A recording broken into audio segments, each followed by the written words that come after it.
Olá, meu nome é Hércules, eu sou o pai de Marília e me propus aqui a falar um pouco das coisas relacionadas a álcool que eu me envolvi muito na minha vida. Quero primeiro dar um alô a essa turma do curso de técnica de nutrição e dietética e a quem se interessar também em assistir. Estou aqui à disposição para responder o que vocês quiserem. Bom, como foi que o senhor começou a se relacionar com o álcool? Como foi que tudo começou?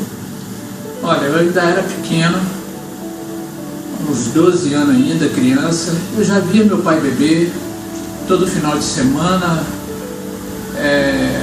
turma de amigos, até minha mãe em casa às vezes fazia reunião com o pessoal. E naquela época, quer dizer, é bom entender que eu já tenho 52 anos, isso tem uns 40 anos mais ou menos.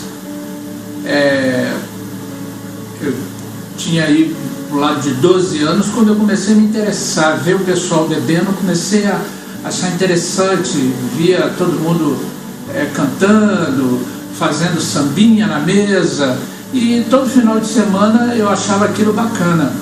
E comecei a me interessar, com vontade também de beber aquela bebida, que no entanto eu só tomava Guaraná. Aí o que aconteceu?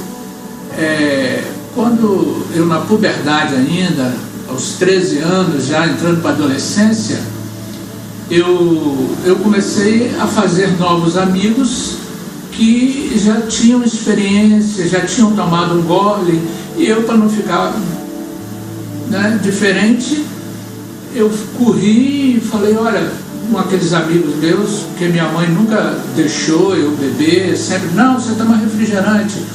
E aí eu comecei a tomar meus primeiros goles e achava aquilo o máximo. Era muito bom. Todo final de semana a gente tomava, bebia, era muita festa, muita risada, muita brincadeira, e ali fui acostumando. Meu pai e minha mãe, quando foram ver, eu já estava devagarzinho, tomava um pouquinho no meio deles, e tomava um pouquinho junto com os amigos, e fui levando minha vida normal, porém, de vez em quando, regava com um pouquinho de cerveja, e era sempre cerveja, não era cachaça não. E aí o tempo foi passando, eu fui crescendo e já acostumado a, de vez em quando, não, eu podia chegar no meio de qualquer galera que, se tivesse rolando uma cervejinha, eu podia tomar uma cervejinha, já sabia me controlar, já sabia que não podia beber muito, e aquela concepção de alcoólatra nunca existia, nem passava pela cabeça, nunca passou pela minha cabeça. E quando ouvia-se falar nessas coisas sobre alcoólatra, a gente sempre imaginava, nós, os amigos, os jovens ali, que era coisa de mendigo, que era uma coisa de gente marginal, de gente paupérrima, de gente que, entendeu, que não era uma pessoa, não eram sociais, ou então de pessoas sem vergonhas, descaradas, e, no entanto, aquela bebida nos parecia beber socialmente, como assim diziam os nossos pais, que aquela bebida era sempre socialmente. E o tempo foi passando e eu fui levando minha vida de adolescente, mesmo sendo atleta. Eu fui seleção capixaba de voleibol naquela época, eu participava eu sou da época do boogie-woogie, que está até passando nas novelas hoje, e a gente dançava muito, ia para as discotecas, e ali foi aumentando, né? Porque o interessante da euforia, da bebida, que a gente, eu eu comecei a descobrir com o tempo que nós não éramos alcoólatras de beber todos os dias e de ficar daquele jeito, mas quando ia chegando o final de semana, a gente já ia ficando eufórico, doido que chegasse logo o final de semana para a gente poder começar a tomar logo o primeiro gole e passar a sexta-feira bebendo e via o sábado. Mas como nós tínhamos saúde, como todo jovem quando tem saúde, acha que não pega nada, acha que não vai acontecer nada, e aí a gente vai devagarzinho, entendeu? As coisas vão acontecendo como se fosse uma linha que estivesse enrolando a gente, uma linha, ao passar dos anos essa linha vai enrolando a gente, que é a sociedade que se diz, eu bebo socialmente, mas é uma sociedade etílica, porque todos se encontram num bar, todos se encontram numa casa e só tem alguma razão daquele encontro se tiver bebida alcoólica. E daí pronto, começou as experiências. Daí a gente quer tomar um uísque, daí a gente ouve contar um caso engraçado, hilário, sobre o que tomou um porre de conhaque, sobre o outro que tomou um porre de Campari, e aí a gente vai ficando curioso e trocando de bebida. Aí a cachaça, ela é a mais barata, então a gente goza com a cara do cachaceiro que toma cachaça. O uísque é mais caro, isso é importante, porque ele toma uísque, mas todos são álcool, todos levam para o mesmo lugar, todos danificam, todos trazem problemas sociais, trazem problemas físicos, problemas psíquicos, tá? Então, eu não sou diferente de muitos que nós temos hoje. Não sou diferente, porque eu tive todos esses problemas. E aí, eu queria que você, se você tem curiosidade de saber... O senhor pode contar alguma experiência que o senhor teve referente ao alcoolismo, o que mais assim te marcou referente ao álcool mesmo, alguma experiência bem marcante? Olha, experiência não falta, mas é uma prisão que a gente vai se adentrando, um labirinto que você não acha saída. É terrível, porque a vida foi passando, eu virei um atleta jovem, bonito, robusto. Eu sempre fui forte, jogava voleibol, fui atleta de atletismo, corria, nadava, já fui até surfista. Então, eu fiz essas coisas todas, mas tudo na minha vida tinha uma razão. Tinha que ter uma festa, tinha que ter um encontro social etílico com aquela turma que só valia a pena se tivesse regrado a bebida alcoólica. Se era social, um casamento de alto nível, tinha que ter bebida alcoólica. Se era uma festinha, um hi-fi que a gente chamava, tinha que ter bebida alcoólica. Se era na saída do colégio para se bater um papo, para falar de alguma coisa, tinha que ter lá cervejinha. Então, o que acontece? O tempo foi passando e virou um amigo inseparável, entre aspas, um amigo inseparável, porque você vai, sempre tem que ter uma bebidinha e não tem problema nenhum, você saudável, jovem, e fui bebendo, o tempo foi passando, comecei a ver outros problemas, veio a necessidade de casar, veio a necessidade de trabalhar e, infelizmente, a bebida tirou o ânimo de ser um atleta, que cheguei a ser até um bom atleta. E com o tempo, a bebida tirou o ânimo dos estudos.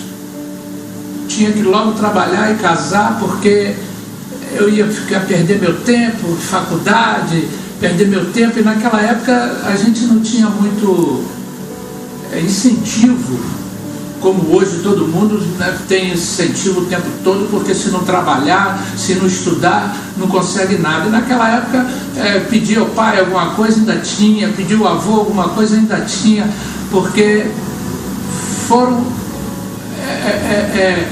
tempos das vacas gordas. Então, não era como hoje. Se eu tivesse vivendo no tempo de hoje, acredito eu que não estaria vivo ainda. E olha que eu consegui chegar até aqui.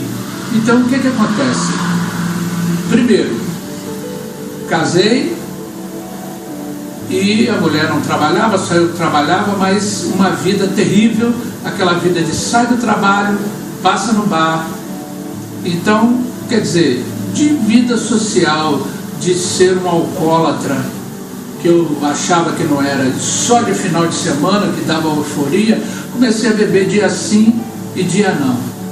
Porque um dia bebia, outro dia não bebia, e saiu dos finais de semana para dia sim, dia não, de vez em quando, às vezes para uma semana, às vezes... E uma coisa que eu estou contando de mim, porque eu via outras pessoas em cada situação, que amigos meus que começaram a adoecer, a terem problemas seríssimos. Então, o que acontece? Eu jovem ainda, casado, porém jovem, mas já chegava em casa final de semana carregado, muito bêbado. Quer dizer, as pessoas não percebem, mas quando começa a ficar desse jeito é porque o organismo já não é mais como era antigamente, que a gente aguentava tudo e tinha tudo. E eu sou de uma família que já tem uma predisposição para ser doente, para ser diabético, né? E o que acontece? O álcool foi tomando conta do meu sistema imunológico. Eu comecei a enfraquecer. E nessa fraqueza, o que acontece quando a pessoa está de ressaca? Não vai trabalhar, começa a ficar desanimado. Aí a única coisa que quer fazer, aí vem as histórias dos outros, tem que tomar outra para poder rebater. Isso já é um problema sério de alcoolismo. Aí o que acontece? O tempo foi passando e a vida não deslanchou, porque a bebida era um caos, era uma perturbação, e a bebida atrapalhando, e eu nunca conseguia deixar a sociedade etílica, nem ela nunca consegue deixar você. Tem um amigo que está na mesma situação, te chama, goza com sua cara se você não for, e você está no bar, todo mundo dá risada, e todo mundo acha engraçado que a mulher vai buscar o cara no bar, que o cara sai carregado e vai para casa, ou que se separaram por causa de bebida, e vai tudo virando chacota, e na verdade é uma verdadeira maldição na vida da pessoa. Começa a estragar as nossas famílias, e eu tive sorte, porque eu já bebi de um jeito que eu fui para Salvador e voltei.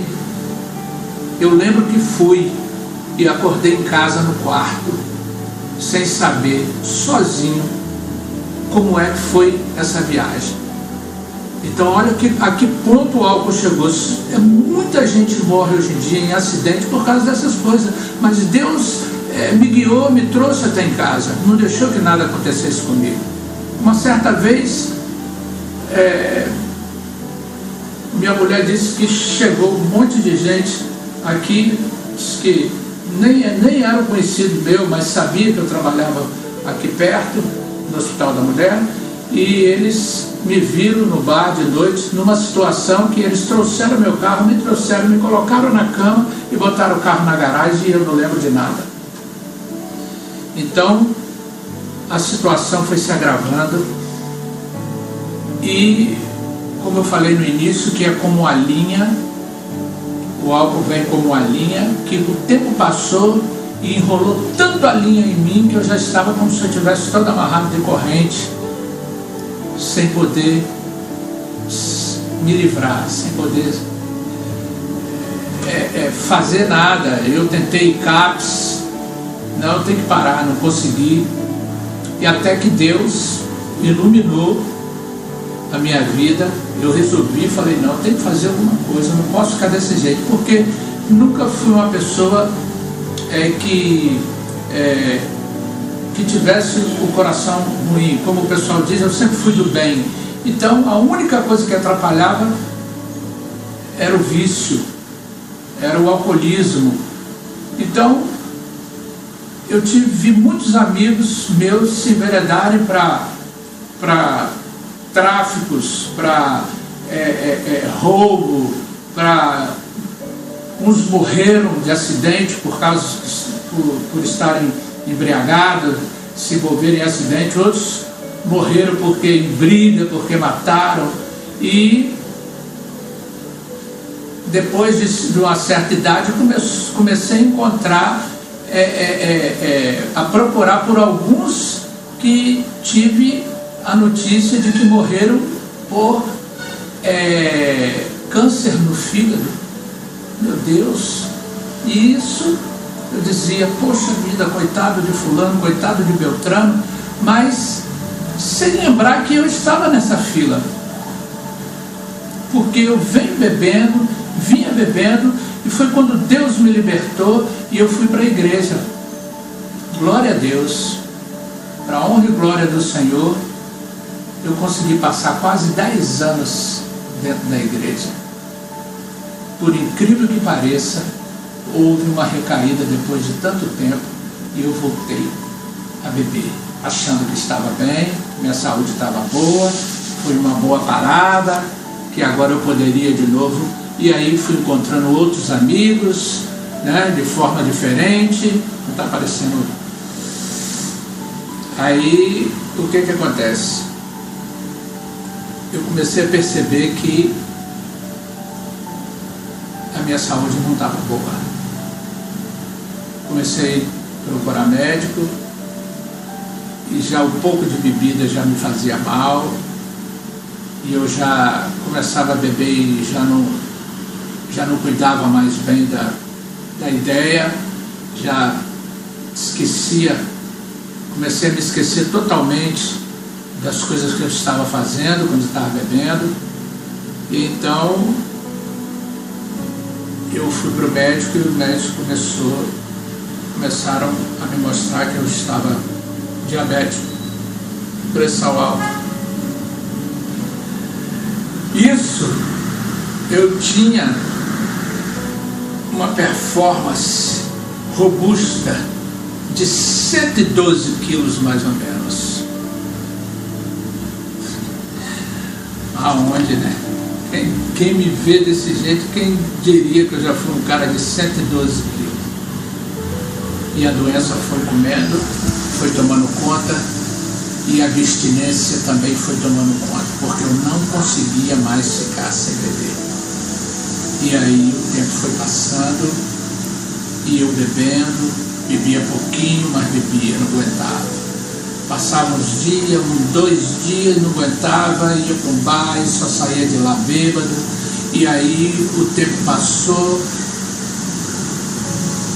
e eu comecei a sair final de semana e só voltava na segunda-feira.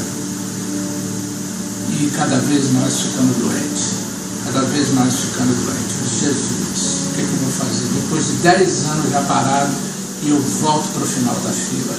O que é isso? Aí o que aconteceu? Aconteceu que saiu uma trombose em mim. Saiu uma trombose aqui, ó. Isso aqui inchou, e o médico teve que fazer uma cirurgia aqui. E aí o que acontece? Quando ele abriu aqui, eles tiraram quase 2 litros de pus daqui. Eu tenho até fotos com isso aqui aberto, não pude fechar, tive que ficar com isso aqui aberto um tempão. E aí minha vida foi definhando. E e ele até comemorou porque eu não perdi o braço, o médico. E aí eu fui melhorando, isso foi lá no Espírito Santo. Eu fui visitar minha mãe, eu sou de lá. E aí, eu quando estava no hospital, eu dizia: ó Senhor, eu não quero mais saber de nada disso na minha vida. Mas o poder do álcool e a abstinência continuaram batendo, e eu melhorei um pouquinho, voltei a beber e fui levando a vida do mesmo jeito que eu estava levando.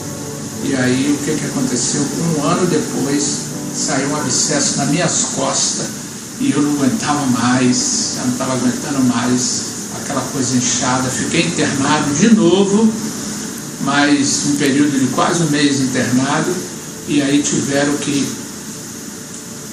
drenar, porque era outro impacto de infecção dentro de mim, por conta da diabetes, por conta das bebidas, porque eu poderia estar controlando a diabetes, que agora a bebida, infelizmente, agravava tudo.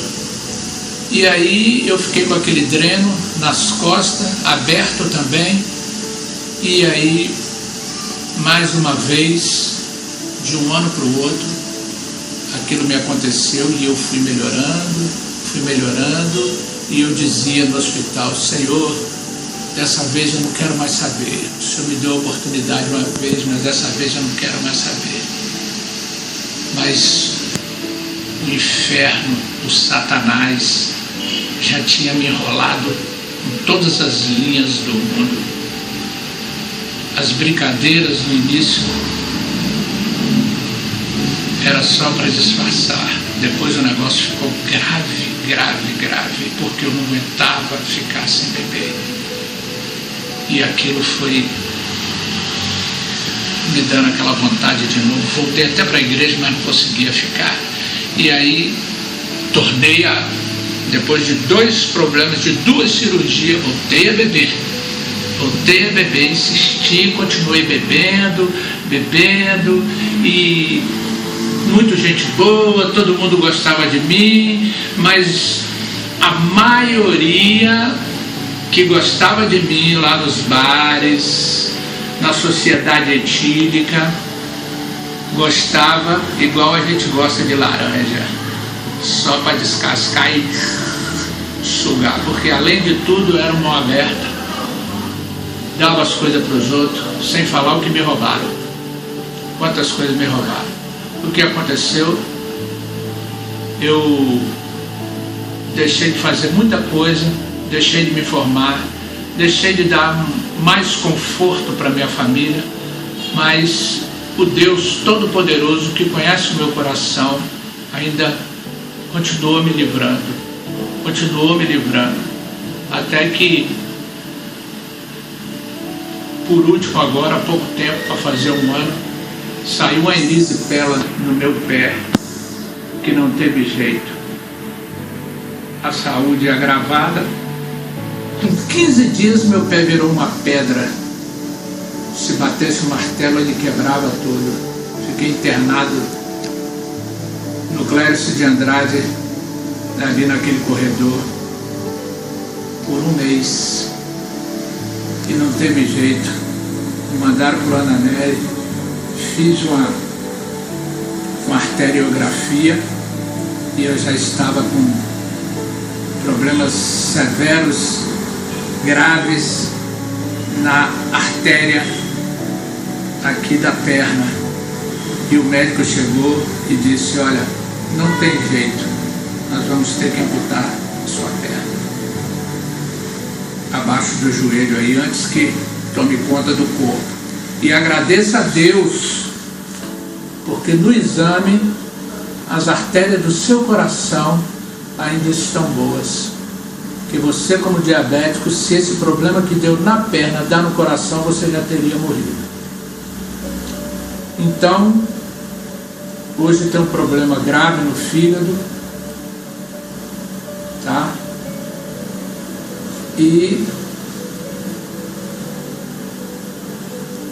tive que, infelizmente, perder um pedaço do membro, mas está escrito na palavra de Deus que é melhor a gente entrar faltando alguma coisa do seu corpo no céu do que você entrar inteiro e direto para o inferno. Eu agradeço muito a Deus porque ainda estou vivo, estou refletindo, mas é triste a vida dessas pessoas que bebem, até dos jovens que hoje não estão tendo nem tempo de dar um depoimento, estão tudo sendo ceifados rápido, quando não é de trampolim de tabela, entrando, se envolvendo em outros problemas e morrendo, justamente por causa do agravo da bebida e acidente. E não tem como essa coisa de beber socialmente. Eu cansei de chegar ali na Calilândia e me envolver com doutores ali. Tinha um bar ali na esquina, o bar da Calilândia, que logo quando eu cheguei aqui do Espírito Santo, eu tinha um conhecimento muito grande ali onde eu conheci minha esposa. Aí bebia socialmente, era um cara muito forte, e as pessoas, né, comecei a fazer amizade, então conhecia muito médico que chegava ali, eu lembro como se fosse hoje, sentava um médico aqui, outro médico ali, outro advogado aqui, e ali chegava um bonitinho, todo arrumadinho, com o jornal na mão, aí toma um uísque, o outro pede um uísque, e um toma só uma cerveja.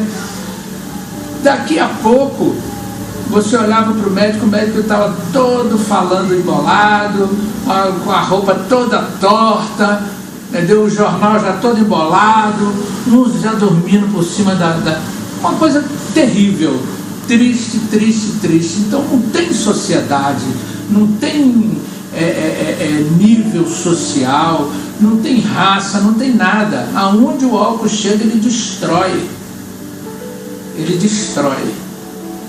E eu estou lutando para tentar abreviar minha vida e viver mais um pouco, porque eu vi que muita coisa boa que eu poderia estar fazendo agora, eu deixei lá na falsa satisfação e prazer que eu tinha. Porque o interessante é que depois eu comecei a perceber e ler sobre essas coisas, que por que a gente fica desse jeito?